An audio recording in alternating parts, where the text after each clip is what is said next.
नमस्कार दोस्तों, दरभंगा रॉक्स पे आपका स्वागत है। इस वक्त हम बेला नवादा जो NH-27 है, जो पहले NH-57 कहा जाता था, बेला नवादा पे हम आए हैं यहाँ पर, जहाँ पर आमस दरभंगा एक्सप्रेसवे का देखने आए हैं कि यहाँ पर कुछ हलचल नज़र आ रही है या नहीं। तो इस वक्त हम जो दाईं तरफ मेरे एयरपोर्ट देख रहे हैं, उसका एयरपोर्ट का अहाता नज़र आ रहा है, बैक साइड का रनवे का, और उसके पास में एक पेट्रोल पंप है, और पेट्रोल पंप के पर ही ये हाईवे आके यहाँ पर इस जगह मिलना है। और यहीं पर हमने तलाश किया है तो कुछ एक एक्टिविटी नज़र आ रही है, और हमें संभावना है कि ये एक्टिविटी सॉइल एक्सप्लोरेशन की होगी। जो मिट्टी की जांच होती है वो इस तरफ बाईं तरफ हमें कुछ नज़र आ रहा है। शायद जाके पता करना होगा कि वहाँ क्या चल रहा है।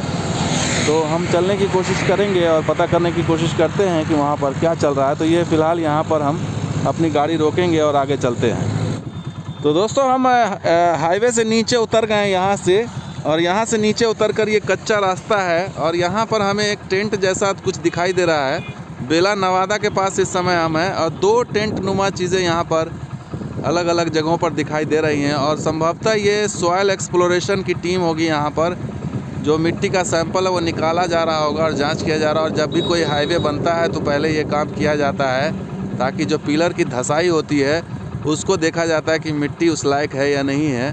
तो यहाँ पर दो जगह हमको इस तरह का टेंट नज़र आ रहा है, और आगे चल के देखते हैं कि क्या वाकई वो सॉइल एक्सप्लोरेशन वाली ही टीम है या क्या है, वहाँ पर काम क्या चल रहा है। तो चलते हैं इस कच्चे रास्ते से और देखने की कोशिश करते हैं कि वहाँ पर क्या चल रहा है। तो हम आ चुके हैं उस स्पॉट पर जहाँ पर हमें कुछ गतिविधि नज़र आ रही है, और संभवतः यहाँ पर बोरिंग जैसा कुछ हो रहा है। और ये आपको हाईवे दिखा देते हैं। ये पेट्रोल पंप है सामने, और ये पेट्रोल पंप के पीछे एयरपोर्ट है, और ये हाईवे है जिस पर गाड़ियाँ फर्राटा भर रही है। और यहीं से संभवतः यहीं से ये हाईवे निकलेगा, और इसीलिए यहाँ पर ये सॉइल टेस्टिंग के लिए ये सैंपल्स निकाला जा रहा है मिट्टी का। और आगे एक और आपको दिखाते हैं, इसी के आगे ठीक एक और हमें दिखाई दे रहा है, आप भी देख पा रहे होंगे कि वहाँ पर भी एक इसी तरह का टेंट डाल के वहाँ पर भी इस तरह की खुदाई चल रही है। आगे चल के बात करते हैं, देखते हैं क्या है।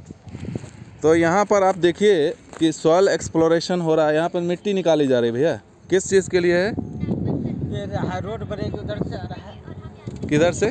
पटना से। पटना से रोड? अच्छा, वो जो आमस वाला है।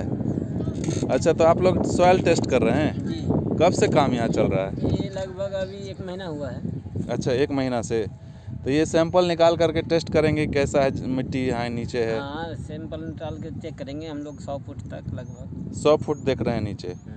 तो उसमें क्या चेक करते हैं? मिट्टी किस तरह का है, बलुआ है? मिट्टी किस तरह का बारे मतलब कहाँ से फाउंडेशन लिया जाएगा, कहाँ से लिया जाएगा। तो आप लोग यहीं के हैं या बाहर के हैं? है यहीं के, काम बाहर से करते हैं। अच्छा अच्छा, तो आप लोग को यही मिट्टी का काम दिया गया है? हम लोग को मिट्टी का काम दिया गया। तो ये काम कब से शुरू होगा? ये काम का तो अभी सिविल रिपोर्ट 2-3 महीना में मिल जाएगा। उसको बाद जो है उद्घाटन, मैंने उसका शिलान्यास कब होगा हाईवे का? हाईवे का शिलान्यास हो ही गया है लगभग। अब सॉइल टेस्टिंग होने के बाद रिपोर्ट आने का देर है, खाली रिपोर्ट आने का देर है। तो उसके बाद हाथ लग जाएगा इसमें? उसके बाद हाथ लग जाएगा। तो ये हाथ लग जाएगा, और ये टेंट यहाँ पर लगा करके 1 महीने से करीबन ये काम हो रहा है। और यहाँ पर जैसा हमें लग रहा था, हाईवे से देखने से ही लग रहा था कि यहाँ पर कुछ चल रहा है, और वो हम लोगों की जो बात है वो सही साबित हुई।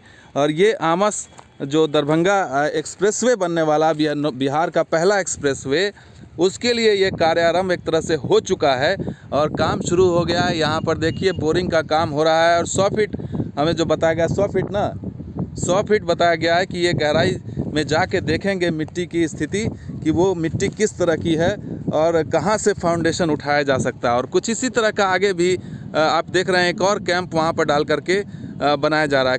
कितने कैंप इस तरह के लगाए गए हैं यहाँ पर? ये 3-4 लगाए गए हैं। 3-4?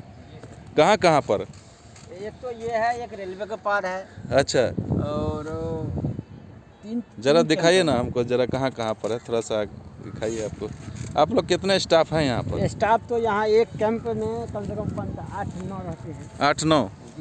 अच्छा अच्छा। कब तक कंप्लीट करके आपको देना है? हमको तो यही तुम 1 महीना लगेगा कंप्लीट करके दे देंगे। अच्छा, 1 महीना में? 1 महीना में कंप्लीट कर देंगे। और ये बता रहे हैं जैसा कि रेलवे लाइन के उस पार भी है, तो ये पूरा आपको ठेका आप लोग की कंपनी को मिला है कहाँ तक का?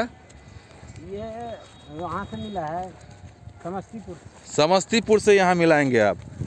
और ये एक तरह का जो है वो किनारे किनारे एक तरह का रिंग रोड जैसा बनेगा, नहीं? हाँ, किनारे किनारे वो सर्विस रोड देगा, बाकी ये हाईवे बनेगा, ऐसे घुमा के यहाँ चौताल बना देगा। हाँ। और ये कुछ एयरपोर्ट के लिए है यहाँ पे, तो ज़्यादा ज़रूरत है, बाकी हर जगह इतना ज़रूरत नहीं है। नहीं है वो है यहाँ हाईवे। ठीक है, आगे अब दूर हो जाएगा, छोड़ दीजिए। चलिए वापस चलते हैं। मतलब देख लिए यहीं से, आपको यहीं से दिखा देते हैं। रेलवे लाइन है ये, झंझारपुर से सकरी रेलवे लाइन, और इसी के ठीक बराबर में ये आपको देख रहे हैं। और ये यहाँ से इसके रेलवे लाइन के उस पार भी है ना? हाँ, उस पार कितना होगा? उस पार भी 2 रिंग है। दो मशीन उधर है, 2 मशीन इधर है, एक और बाकी उस तरफ से भी होगा? समस्तीपुर 4 मशीन है। समस्तीपुर की तरफ से 4 मशीन उधर से, और इधर से 4 इधर। 8 समझिए कि 8 जगह कैंप इन्होंने लगाया है, और 8 जगह से टेस्टिंग की जा रही है। मिट्टी को देखा जा रहा है कि पाइलिंग कहाँ से उठानी है। और ये जो पहला एक्सप्रेसवे बनना है, ये देख करके खुशी हो रही है कि हलचल गतिविधियाँ शुरू हो गई हैं। हालांकि फॉर्मली अभी अनाउंसमेंट शिलान्यास का नहीं हुआ है, लेकिन काम जो है NHAI की तरफ से शुरू हो चुका है। National highway authority of India ने काम शुरू कर दिया है, और ये काम बतला रहा है कि यहाँ पर जो है वो बहुत जल्दी यहाँ पर मिट्टी का भराई शुरू हो जाएगा। और ये जो पहला एक्सप्रेसवे जो बनने जा रहा है, जो दरभंगा एयरपोर्ट से कनेक्टिविटी होगी पटना और गया एयरपोर्ट की होते हुए, जो एक्सप्रेसवे नॉर्थ और साउथ को जोड़ेगा, उसके लिए यहाँ पर गतिविधियाँ जो है वो साफ साफ नज़र आ रही हैं। तो दोस्तों, ये वीडियो कैसा लगा जरूर लाइक कीजिए, शेयर कीजिए, हमारे सब्सक्राइब कीजिए। कुछ और वीडियो के साथ आ जाएंगे। आप देखते हैं दरभंगा रॉक्स, और हम इसी तरह आपको बदलते बिहार, बदलते मिथिला की तस्वीर आपको दिखाते रहेंगे। शुक्रिया इस वीडियो को देखने के लिए, धन्यवाद।